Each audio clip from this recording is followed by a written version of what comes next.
Hello, I'm Kevin, and I am supporting special education to reopen for all schools in California, and really, we want to actually open all schools in the United States. And there is no reason they cannot open special education classes. They're typically smaller classes that can easily social distance for whatever 3 feet, if the CDC says. California has 3 feet as the standard. They can easily social distance at 3 feet with masks on when they are needed and masks off when they cannot wear them. There should definitely be mask waivers for those who cannot wear masks because some of our special education students are not going to be able to wear those masks, and we really need to focus on them. And I'm really here to tell you that we got Chino Valley School District to open for special education back in November. It's been hugely beneficial. They started with half days for the first 2 weeks, and then they quickly went to full time. It can definitely be done. It can be done safely. Our schools were definitely safe, and we did not have some crazy spread or anything like that. We had a lot of great learning, and these special education students need to be in school because they need to receive all of their IEP, which is an individualized education plan, all their IEP goal services, and really be reaching their potential.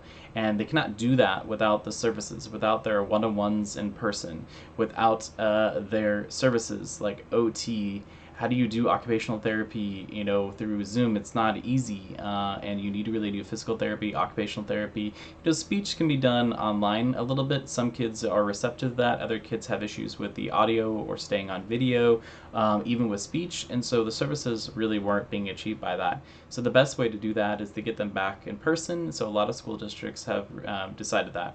So what do you need to do? You need to basically really, really, really talk to your board members. All it takes is 3 out of 5 board members to vote to open special education for at least part-time, but really full-time is the best. Maybe part-time for a week or two, and then go right into full-time for them, so getting all their services. And so for those that think that these special education kids can't wear masks, they can. If that's really something that you feel passionate about, or the school feels passionate about, these kids really can do it. I was very surprised my daughter was able to wear a mask and do it well. Overall, a lot of districts worked with the parents to do basically a kind of a modified IEP plan, modified goals, but ultimately we want to get them back into the classroom and getting all those assessments. Now, if you can't get an assessment right now because your school isn't open, you can definitely request that. Now, I've found that most people had to use an advocate or a lawyer to actually get that, and sadly, instead of just being able to get it there on their own, so they can to basically request for an outside assessment, an IE, be done outside, an external assessment be done in person, safely, of course, with masks and social distancing, and the parent being there to make sure that everything's going, properly, and be able to share all of their thoughts and needs and stuff like that too.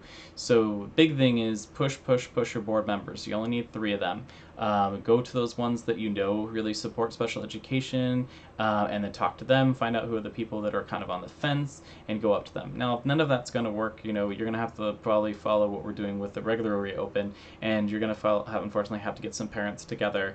And so we have joined basically a Facebook group to start getting parents kind of knowing each other in the different districts. And we may at some point have to file a lawsuit, just like they did down in San Diego, to reopen the regular classes. But sometimes because of the rules, and especially in California, there's different cohorting rules. The cohorting rules allow you to open with small classrooms and social distance. And since, like I said in the beginning, the special education is typically 7 to 16 kids, usually more around maybe like 10 to 14, and those are easy to social distance, and and have the proper supports, take them out and have more one-on-one services, or maybe 2 or 3 you can social distance very easily, even in a smaller room with 2 or 3 folks, and do kind of a social group and those types of things.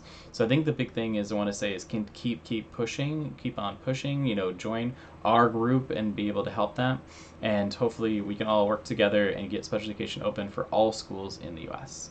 Thank you. Have a great day.